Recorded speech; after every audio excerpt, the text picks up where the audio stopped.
You are holding it right now. You are staring into a piece of glass and metal, utterly convinced it is a neutral window to your authentic self. We curate our grids, select the perfect filters, and draft witty captions under the assumption that we are taking an internal identity and simply broadcasting it out into the digital ether. I want you to hold a very specific image in your mind for the next 15 minutes. A 12-month-old infant catching their reflection in a mirror for the very first time.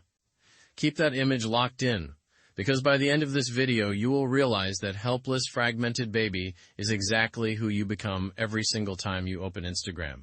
What if the you that you think you are was a hallucination from the very beginning? And what happens to the human psyche when a trillion-dollar machine learning algorithm figures out how to weaponize that exact hallucination? To understand the psychological trap of the modern internet, we must turn away from Silicon Valley. We must look to a radical idea proposed nearly a century ago by the French psychoanalyst Jacques Lacan. Lacan argued that the cohesive, unified identity you think you possess is a complete fiction. It is a mirage born out of a desperate childhood need to feel whole. These two moments, the baby at the mirror and the teenager taking their 14th selfie of the afternoon, are not just visually similar. Psychologically, they are the exact same event. But there is a dark, modern twist. If our entire identity is built on a foundational misrecognition, what happens when a profit-driven algorithm becomes the one holding the mirror? To understand how a social media app can hijack human psychology so completely, we must first understand how human psychology is built. We have to travel back to the 14th International Psychoanalytical Congress at Marienbad in 1936. This is where Jacques Lacan formally introduced a concept that would forever shatter our understanding of identity: the mirror stage. Heavily influenced by early ethological observations of how humans and animals respond to their reflections, Lacan proposed that between the ages of 6 and 18 months, every human being goes through a profound psychological crisis and a subsequent illusory resolution. Let's look at the brutal biological reality of an infant at this age. The child exists in a state of profound motor impotence. They cannot walk properly, they cannot feed themselves, they cannot even coordinate their own limbs. Because of this severe biological immaturity, the infant doesn't experience themselves as a unified person. Instead, they experience their body as a terrifying, chaotic, and fragmented collection of disjointed parts and overwhelming sensations. It is a state of pure biological chaos. But suddenly, something miraculous happens. The infant is held up to a literal mirror. For the very first time, they look into the glass and they see a unified, coherent whole. They see a gestalt. The chaos of their physical experience is instantly replaced by a smooth, complete, and bounded image. Lacan famously described the infant's reaction to this image as a jubilant assumption. The child is overjoyed by this reflection because it offers an immediate, intoxicating escape from their physical helplessness. This reflection becomes what Lacan called the ideal I, or the moi idéal. It is a fictional, aspirational, and highly idealized version of the self. But here is the tragic catch. The mechanism that Lacan called meconnaissance, or misrecognition. The infant looks at the reflection and thinks, that is me. But that is the foundational error of human consciousness. That is not the infant. That is just an optical illusion on a flat surface. The infant has misrecognized an external image as their internal truth. The gap between the fragmented, messy reality of the physical body and the perfect, unified image in the mirror initiates a permanent state of self-alienation. We spend the rest of our lives desperately chasing that perfect image. This moment doesn't happen in a vacuum. The mirror stage marks our entry into the imaginary order, but it relies entirely on the symbolic order. When the infant sees their reflection, they inevitably turn their head away from the mirror to look at the adult holding them. They look to the parent, representing the big other, to smile, nod, and ratify the reflection. The adult's gaze authorizes the child's existence. Identity is not something that blooms naturally from within. Identity is an external prosthetic.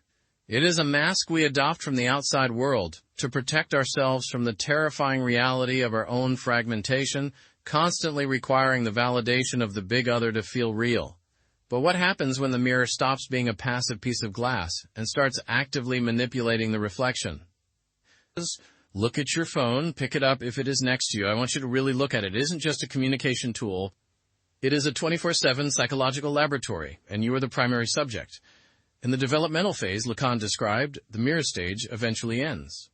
The child grows up, learns to speak, and integrates into society. But in our contemporary virtual environments, the smartphone screen and the social media profile have completely replaced the literal glass mirror of the nursery. Unlike the childhood phase, the digital mirror stage never ends.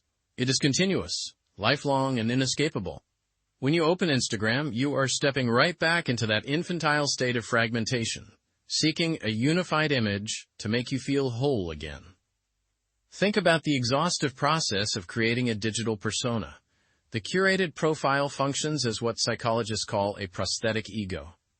It is an identity that is meticulously assembled, filtered, cropped, and performed specifically in anticipation of external approval. You don't post a photo of your messy, fragmented reality. You post the digital equivalent of the gestalt, the smooth, unified, idealized image of a vacation, a perfect outfit, or a flawless meal.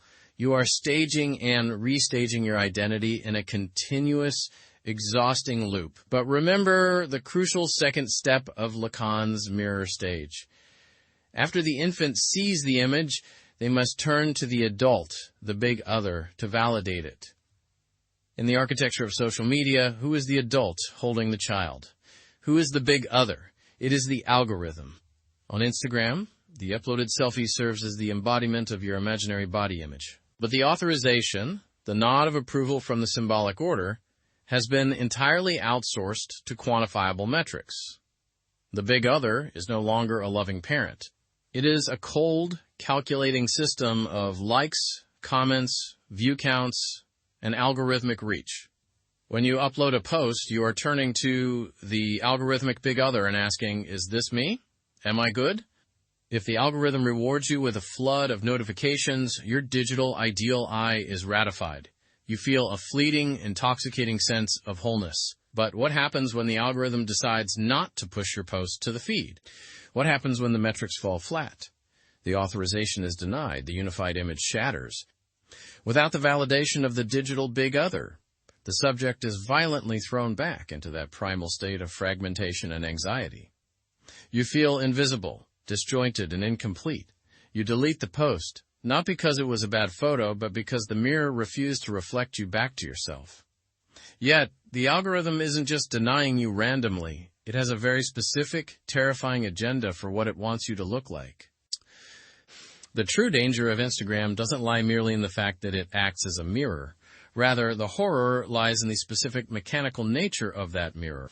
The literal mirror in Lacan's theory is static. It passively reflects whatever is placed in front of it. But Instagram's architecture is driven by metadata collection, engagement tracking, dwell time analysis, and predictive machine learning models.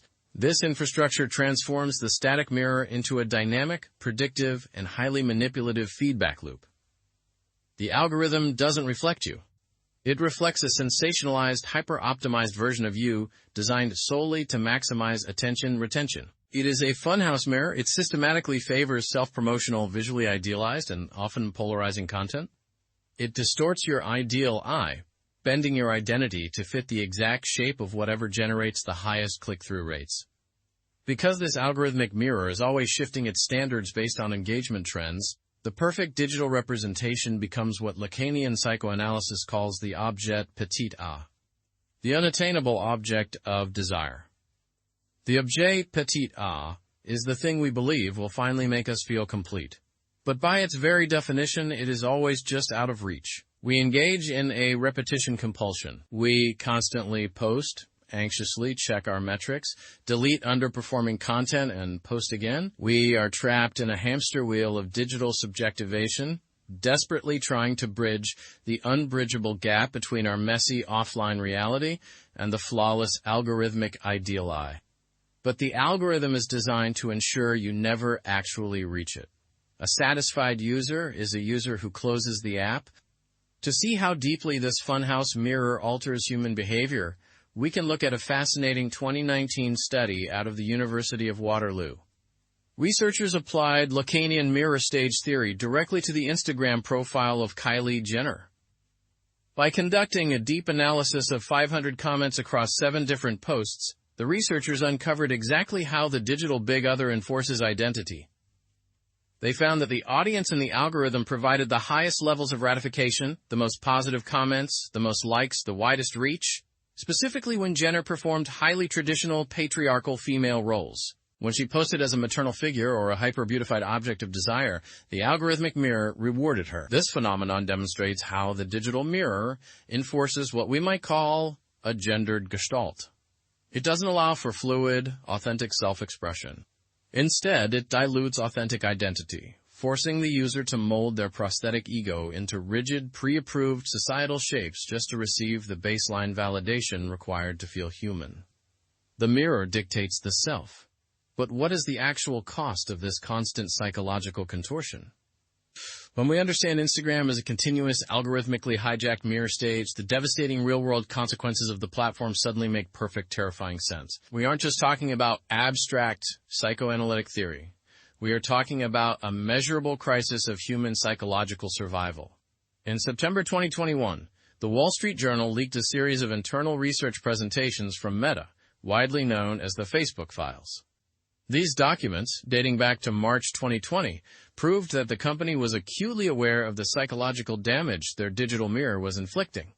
The hard data is staggering.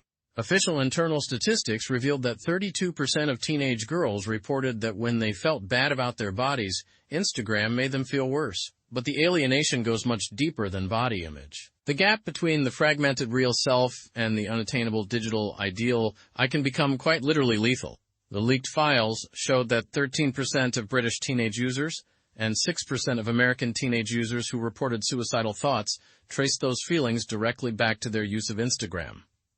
Furthermore, 40% of teen boys experienced negative social comparison on the platform. Overall, 1 in 5 teens stated outright that Instagram makes them feel bad about themselves. This happens because the platform enforces a regime of visual self-objectification. Users are structurally required to continuously evaluate their physical appearance from a third-person perspective. You become a curated art piece for external appraisal, entirely detached from your own internal, embodied experience. Internal reports even noted that after using the app, young women's self-perceptions shifted violently. They went from feeling multidimensional and centered in the real world to feeling not in control, boxed in, dark, and anxious after looking into the digital mirror. This anxiety bleeds into how we communicate. A 2021 psychological study by Lopez and Paletta analyzed what happens when a person's self-worth becomes contingent on Instagram validation. Using automated linguistic analysis on Instagram comments, they found that higher social anxiety directly predicted lower linguistic authenticity and increased emotional suppression. Users literally stripped the genuine emotion from their words to protect their prosthetic ego. Yet, despite this anxiety, we can't look away. We are trapped in the privacy paradox.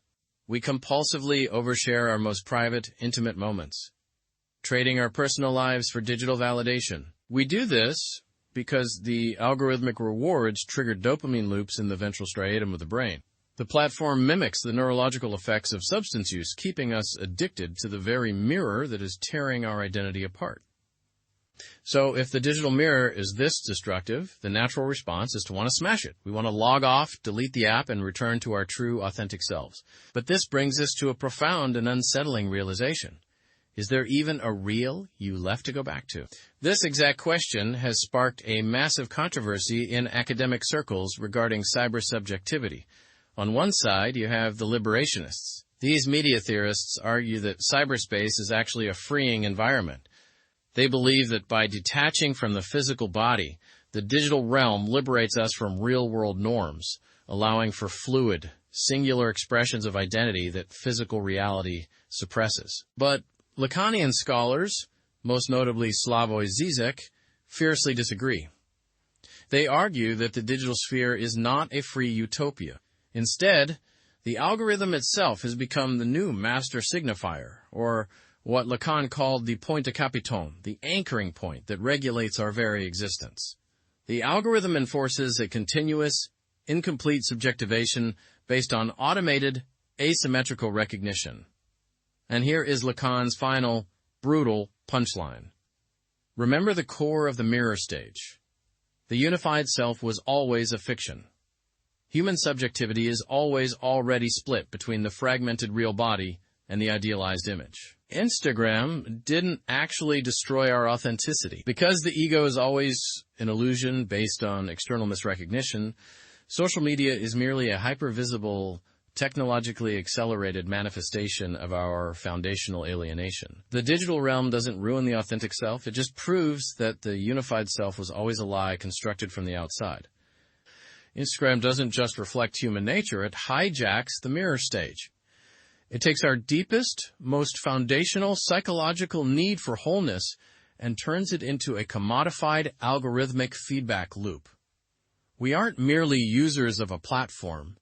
We are the fragmented bodies, staring into a glowing screen, desperately trying to find ourselves in a machine that only profits from our permanent feeling of incompleteness. So the next time you open the app, crop a photo, and get ready to post, ask yourself, who is this really for? Is it for you, or is it for the algorithmic big other? Share your thoughts on the digital ideal I in the comments below. Have you felt the fragmentation? Let's talk about it.